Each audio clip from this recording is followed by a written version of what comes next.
And that was whatever you were just listening to. Hello everybody and welcome to a Minisode of Ghosts of Boyfriends Past with me, Tom Harris, and Elizabeth Best sitting across from me. Hello, hello. You've joined us on a Minisode today.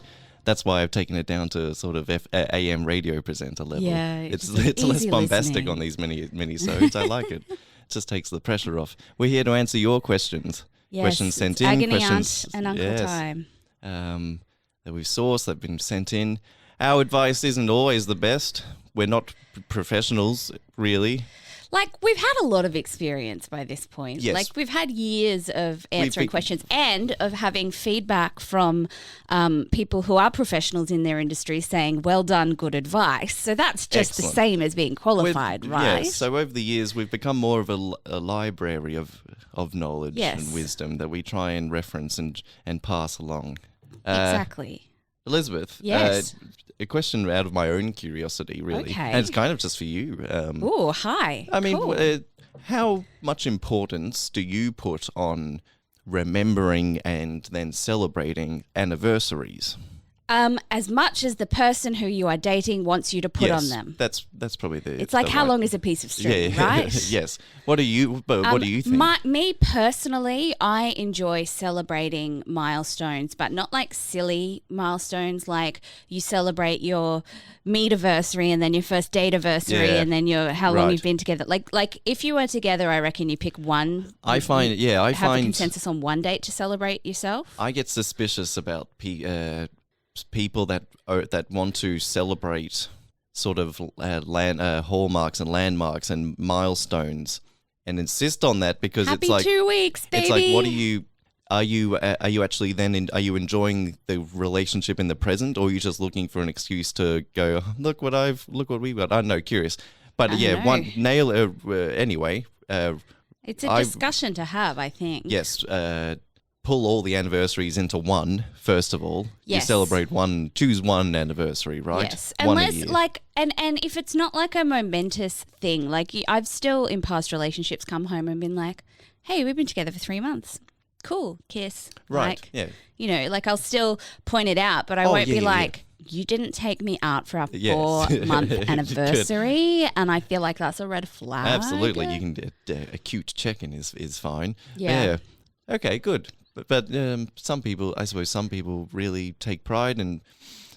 I mean, you do you, boo. Like, if you want to celebrate every second week that you manage to survive another week in your relationship, then heck yes, use that as an excuse for a party. Like, but yeah, it's a discussion to be had with the person with whom you are celebrating. Or you get lucky like I did, and both of you forget your anniversary, and Great. and then it's a race to see who remembers first that you both forgot. Yeah. Yes, great. And then do you rub it in each other's face a little bit in fun? No, Or no? Oh, it's I'm dysfunctional. No, because we're caught up. The excuse is the spin line is we're caught up enjoying the relationship to notice. Oh, that's so sweet. Right? And that's the line, all right? That's the line, and I'm sticking we didn't to forget. We were caught up in our own wonderfulness. All right. That's my question on anniversaries. I've got a question for everybody, but it's coming from a dude, so maybe you have some insight. I don't see how we know. go. I don't understand men brain. My girlfriend, 20, and I, also 20, have been dating for 3 years. We are both in college and she's in a sorority. They have a stripper come after new girls join, which didn't really bother me because I thought he just danced on a pole or something. Oh, honey, it's not the same. No. I saw a video, though, of my girlfriend getting picked up by the male stripper who was in a thong, and he humped her in the air and then slapped her ass. The other girls in the sorority who have boyfriends didn't do that. Only she did. I was really upset, and she made me feel like an ass for getting mad. I don't know if I'm wrong for getting so upset. I know it's not technically cheating, but it just feels really close to it. I don't know what to say to her or what to do. What's your opinion on that situation as a male? My first instinct would be that sort of strippers seems to be a personal and then relationship by relationship basis kind of deal. So it's hard to wade into someone's relationship like this and be like, right, here's the solution. I so wish that issues in relationships were black and white and Wouldn't right it be a and lot wrong. easier if there was like a handbook that we could just be like, did you not read page 72? That's what we'll eventually endeavour We to will write, Liz Best. release the Data's handbook. I get the language in the question was confusing because he said the stripper picked up my girlfriend, but then she was the only one to do it. So I don't know. Is it? It sounds like he's blaming her for something that the stripper did. Yeah, that's so I don't know, or if the phrasing was clumsy and she Yeah. actually was the only one that genuinely was like, yeah, let's fucking do it. So what? But then again, Right? yeah. So I'm trying to understand rather than pick apart. I agree with you that every single couple needs to have the stripper talk. Yeah. So if you are so inclined Yep. that one or both of you would like to go out to strip clubs, there's lines, right? Yes. So like I've been to strip clubs while I have been dating people because, you know, like hens nights and things like that. And you're going to get dragged into as of I in the thrust past. upon. Yep. And that was against my will, so I'm not sure. Like, I mean, I spent the whole time laughing behind my hand, doing what my friend Ray calls my Betty Rubble laugh because I just get really embarrassed and I. Yes. And I think that the first time it happens has to be the freebie because you haven't sat down and put boundaries around that yet. She didn't know how you would feel about that. Because she is not a mind reader. That's right. It sounds like this issue hasn't been talked. Yep. The rules aren't in play yet. You've you not don't know. set anything Yep. in stone yet, and because she's not a mind reader, you cannot. I don't believe you can get angry at her for something that you've never talked about. Yeah, that's However, right. now that she knows your feelings, if she agrees to that boundary, Yeah. then that's where the boundary lies. If you negotiate that boundary, that's different. But I personally don't think she did anything wrong. But I also think with her communication, she probably, rather than being like, you're an ass for saying that, could have been like, oh, I understand what you think, but that's not something we talked about before. Yes, it does. Like you've got to validate someone's feelings at the same time as saying, however, I think that is unreasonable Yes. because this and this, right? Yes. Your anger is or whatever your anger, jealousy, whatever those feelings are. They're valid to you because she crossed a line to you that you but it's a line that was invisible because you Yes. hadn't drawn it It's yet. only in your head, my friend. So now that that's out in the open for everyone, that rule, those expectations, whatever you want to call them, those standards. Next time that gets crossed, then then there's an issue. Yeah, Then. I agree. But nothing to really get upset about, I don't think, my friend. No. Excellent. I saw this. This broke my heart on another. Oh, no. It wasn't sent into us. I saw it on another thread, and I wanted to bring it to us because if we have, it's teenagers, right? Oh, bless their little And hearts. this poor 15-year-old male wrote this question. It broke my heart. I, 15-year-old male, I'm so tired of being out of every girl's league. I am so ugly and boring. Every time I see a cute girl, I always think that I'll never ever get her. How do I deal with the fact that no cute girl will ever like me? Now, to all the adults in our audience and in the room here, you hear a question like that and you roll your eyes because because we all know teenagers are overdramatic. Oh, yes.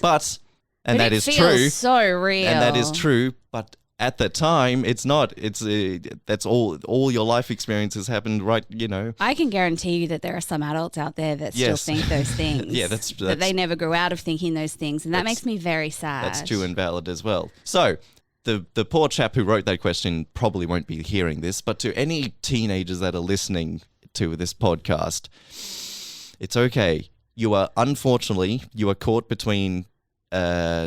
The cute humans are Childhood born and adulthood. really cute, and then we get fucking weird, right? We can be suddenly, and we're an amalgamation. Instagram tells you that you don't get weird. Yeah. Instagram will Yeah. tell you that everyone goes from being cute babies to cute teens to cute adults. That is not the case, my friend. No.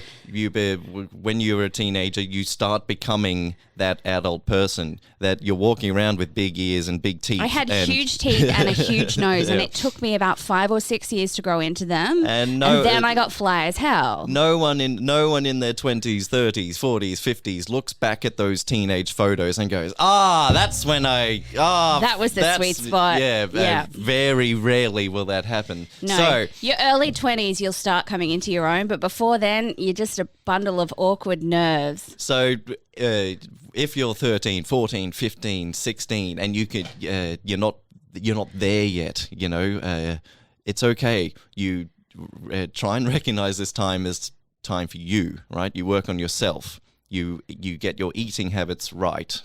You eat healthy, put the sugar down. You invest in your schoolwork. You invest in hobbies. You invest in friendships. Self-care, figuring out what you like, what you don't like.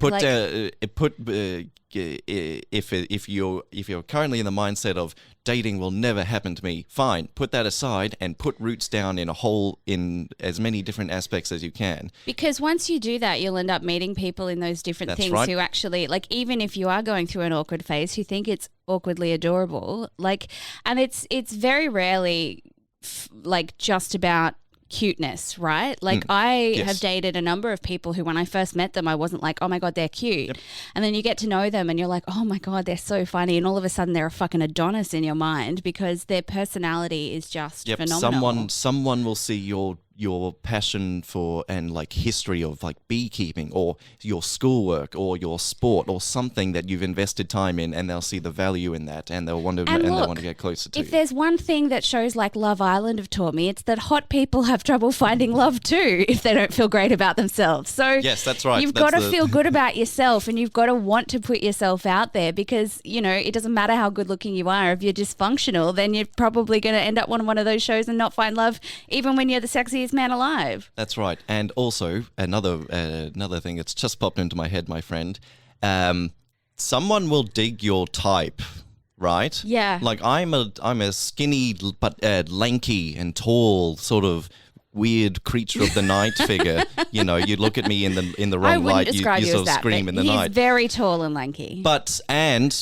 You sort of lope through life like the chimpanzee I am, and you look around and you think, whom in the world could ever want a piece of this? But it turns out that 3% of the female population sees this figure of assorted limbs and goes, oh, fuck. And then you take up comedy, and that increases it by 2.5%. I gotta have a piece of that. So whatever, weird, unique thing that you worry about, someone's gonna see that and be like, damn, give me a bit. So cut me off a slice of that. Yes. So, wow, we really went all in on that question. I think bleeding hearts for poor teenagers. Self-esteem is such a big thing for me, because there's a number of relationships that I had, one in particular that destroyed mine, and it's really made me realize how important it is to have a good amount of love for yourself, so that when people do come along who want to destroy that, it's too strong for them too. Yep. Absolutely. I have bad days in weeks where I'm just like, well, you're a stupid slob and you can't do this. And then I've got friends who will shake my face and be like, stop being mean to my friend Liz, you dumb bitch. And I'm like, I am a dumb bitch for being mean to myself. Yeah. Yeah, slightly better. I am a dumb bitch for being mean to myself. Thank you for reminding me. Ever so slightly. All right. Well, look, I was going to go with another question, but I feel like we've gone so hard in on that there's no more time. Yes, my heart breaks for the teenagers of the world. Having been one, I remember the time. Some of them are assholes. Oh yeah, but we put. There's so much pressure on them in your teenage life to sort out you. What are you doing with the rest of your life? What are you doing for a job now? Complete aside, this is going to sound really weird, but I had somebody contact me yesterday or the day before who said that they were at my old school and they did English with my old English teacher, and he was giving out examples of good essays for entering a competition called the Lions Youth of the Year competition. And 20 years later, he's still giving out my essay that I wrote because I was sassy enough to write about how much pressure society puts on teenagers to decide exactly what they want to do in life and to be adults when they're like. Wow. I know. And she's like, I just thought, the girl was like, oh, I'd love to meet up to chat about how you feel about that now, and your words gave me comfort during my exams. And I was like, it is. The world is hard on teenagers. And back then I was telling adults results that it was fucking hard. There you go. What a wonderfully unplanned segue. Such a weird segue. But yeah, it happened like 2 days ago and I was like, oh my God. Wowzers in I know, my but trousers. there is a lot of pressure on teens, and don't let it get to you because everyone has a shit time as a teen. And if you don't, you tend to have a shit time as an adult. Yeah, that's right. Invest in yourself a little, not just you teenagers, everybody. It's never a bad time. Well, thank you for tuning in to our little show. Please send in your questions, send in your stories to ghostsofboyfriendspast@gmail.com. Some of you have written in and been in contact with us and have sent us an email. We've sent one back. We've tried. There's been a few that we've tried, and there's also been a couple that have written back and said, no, I'm happy and settled now. And I'm like, so many of our guests, you can still talk about the past. It's all good. We just want to help. We want to help everyone get as happy and settled as you. We still want your story. We still want that precious, sweet story. Otherwise, go well, everybody. Thanks for listening. Thanks for tuning in. Keep communicating. La la la.